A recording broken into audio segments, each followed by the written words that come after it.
Hello guys! So ito na yung karugtong ng video nating paglilinis kanina. So ito na nga at nagutom ako ng bonggang-bongga kaya buti na lang meron tayong sweet potato.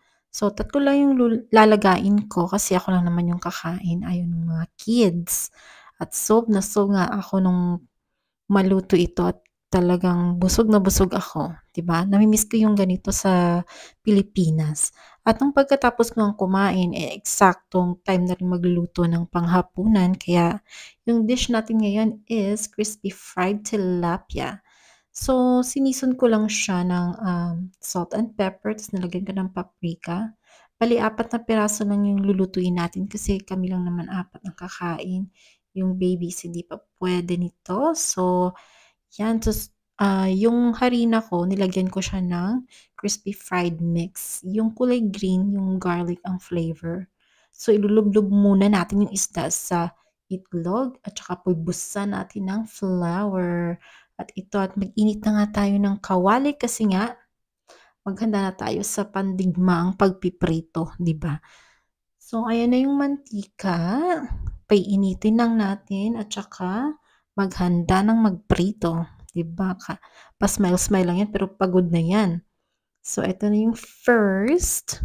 Mabilis lang siyang lutuin guys kasi nga manipis lang siya. Tsaka malambot yung isda ng tilapia guys. Kaya napakabilis lang talaga. So, ayan nga, ko na ng itlog um, yung ibang fillet. Tapos, yan, shake-shake natin sa flour.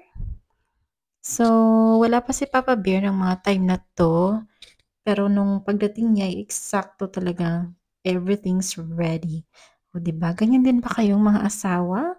Pinaghahanda niyo pa ba yung mga asawa niyo pagkarating galing sa work? Kasi ako gano'n yung ginagawa ko para naman ma-appreciate niya na nag-e-effort din ako sa bahay 'no, kahit nasa bahay lang ako. Hindi basta-basta yung mga housewives talaga 'no, yung mga full-time moms.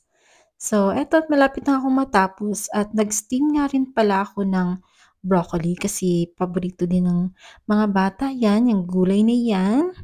At eto nga, malapit na nga siyang maluto guys. Naku, natatakam na naman ako.